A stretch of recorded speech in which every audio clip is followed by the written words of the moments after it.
Assalamualaikum warahmatullahi wabarakatuh. Perkenalkan, nama saya Ahmad Wahyudin, kelas 5A dengan NIM 1807211000096.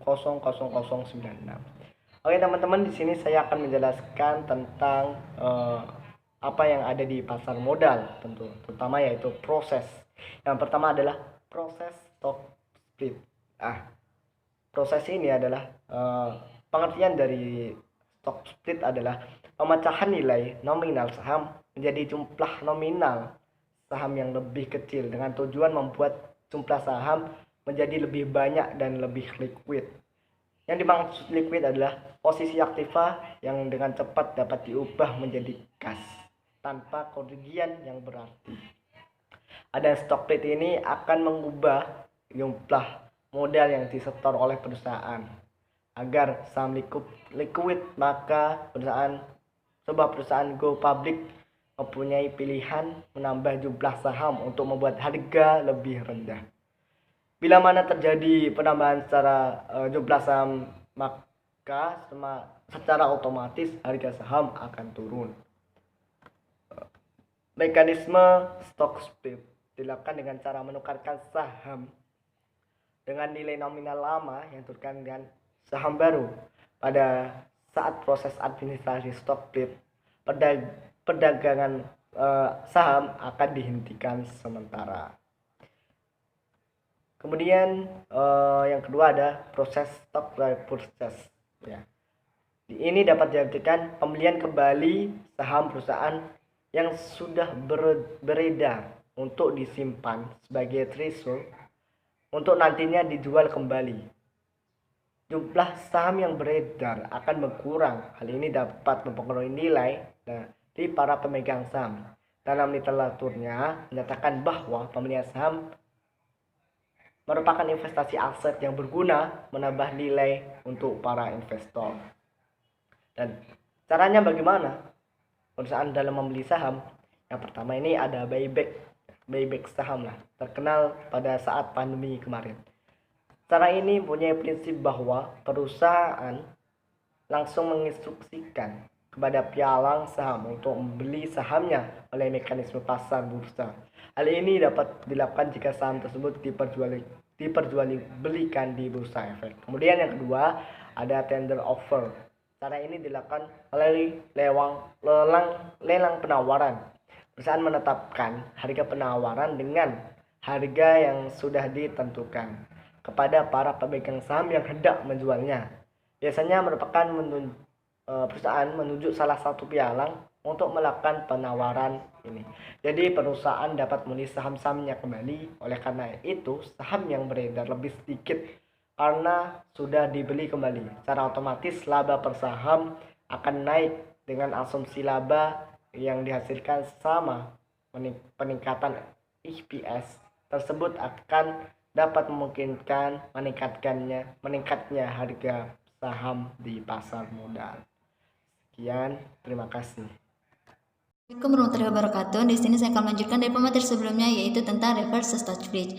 Reverse stock split adalah kebalikan dari stock split, di mana stock split memecah beberapa saham menjadi beberapa bagian. Maka reverse stock split adalah menggabungkan beberapa saham menjadi satu. Hal ini dilakukan untuk meningkatkan harga sahamnya apabila dirasa harga sahamnya di pasaran sudah terlampau rendah.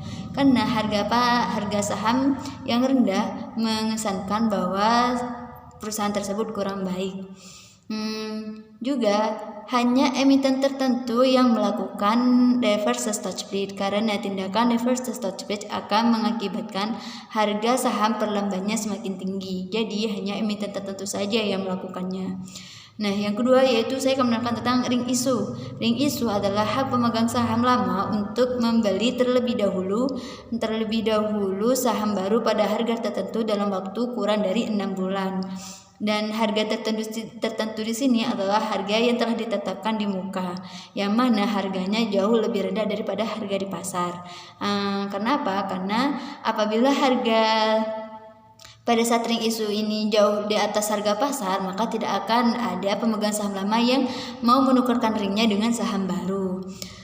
Dan juga pemegang saham berhak pemegang saham lama berhak membeli saham baru sebanding dengan saham yang dimilikinya. Dan apabila pemegang saham ini tidak mau membeli atau tidak mau menggunakan ringnya, maka ia bisa menjual bukti ring tersebut di bursa efek melalui broker efek. Sekian, terima kasih. Wassalamualaikum warahmatullahi wabarakatuh. Bismillahirrahmanirrahim. Assalamualaikum warahmatullahi wabarakatuh. Saya Zahratul Kamelia, NIM terakhir 025. Di sini saya akan menjelaskan tentang hubungan antara stock split dengan kinerja keuangan. Pengukuran kinerja keuangan suatu perusahaan pada dasarnya bertujuan untuk mendapatkan informasi yang lebih mendalam mengenai kinerja keuangan suatu perusahaan. Tujuan melakukan stock split terhadap kinerja keuangan yang diproduksi dengan laba bersih rata-rata per bulan adalah untuk memberikan sinyal yang positif kepada para investor bahwa perusahaan memiliki kinerja keuangan yang bagus di masa depan. Dengan demikian, berdasarkan signaling teori, setelah adanya pengumuman stock split, diharapkan investor membeli saham perusahaan. Selanjutnya adalah hubungan antara stock repurchase atau bisa disebut buyback dengan kinerja keuangan.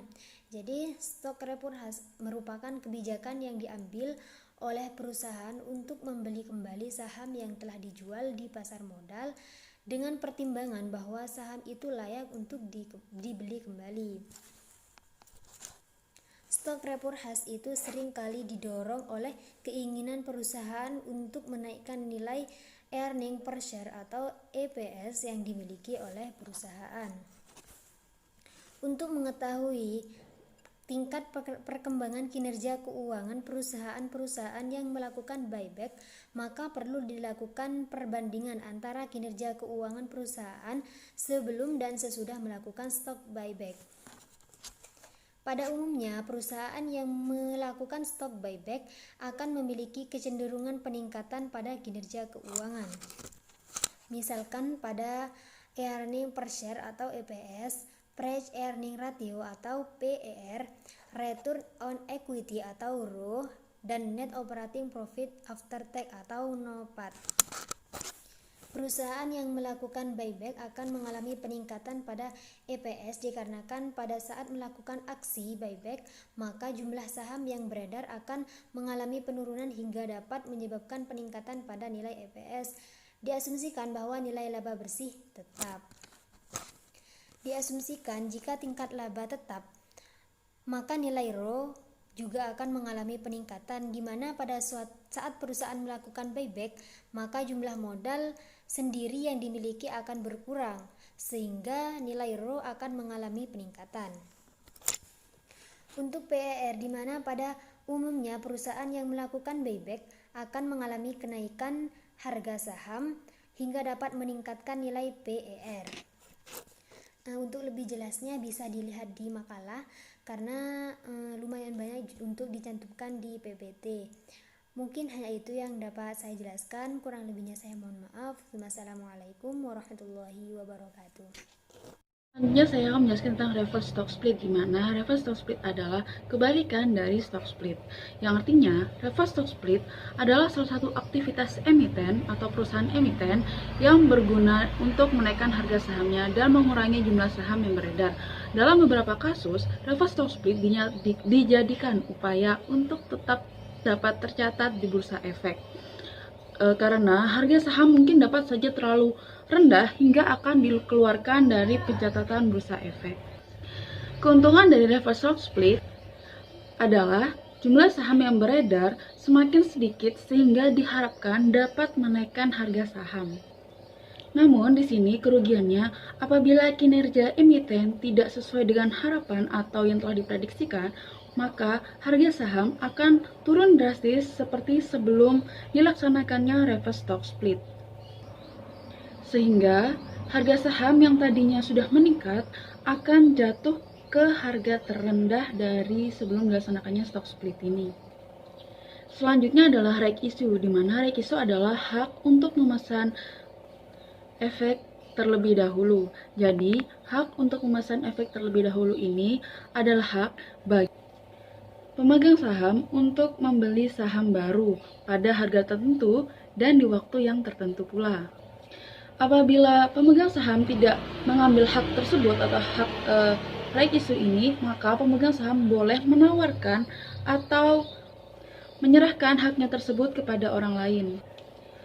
Dalam menyerahkan hak hak HMETD ini atau hak membeli memesan emiten terlebih dahulu ini, para pemegang saham atau investor terdapat dua cara atau yang lebih dikenal dengan dua jenis, dengan HMETD atau non HMETD. Apabila digunakan dengan HMETD, maka yang berhak adalah pemegang saham lama. Jadi yang berhak untuk menggunakan hak HMETD itu hanya pemegang saham lama seperti itu.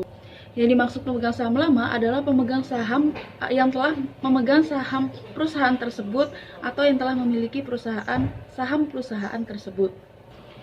Sedangkan tanpa HMETD adalah hak tersebut hanya diberikan kepada beberapa orang atau kepada beberapa investor saja seperti itu. Adapun tujuan dilaksanakannya right issue ini adalah untuk meningkatkan jumlah produktivitas atau modal produktivitas perusahaan dan juga untuk membayar hutang perusahaan atau bunga dari hutang perusahaan sehingga dapat meringankan beban perusahaan. Yang nantinya si perusahaan dapat terlihat bahwa keuangan itu terlihat sehat atau baik-baik saja. Jadi yang awalnya mempunyai hutang sekian persen, dikarenakan diadakannya right issue ini atau penjualan saham ini dapat membantu mengurangi beban perusahaan sehingga laporan keuangannya terlihat sehat seperti itu. Selanjutnya terkait perhitungan right issue sendiri dapat dilihat di PT sebelah, di mana terdapat di hasil akhirnya terdapat perubahan sebelum dilaksanakannya right issue dan sesudah dilaksanakan yang sudah dapat kita lihat bahwasanya block value sebelum RI yang tadinya jumlah ekuitas dibagi jumlah saham beredar itu sebesar Rp1.978,56. Nah, setelah diadakannya right issue ini, jumlah ekuitas atau dibagi jumlah saham beredar itu sebesar Rp2.281,16. Jadi memang terdapat kenaikan secara signifikan dari dilaksanakan dan sebelum dilaksanakannya right issue ini.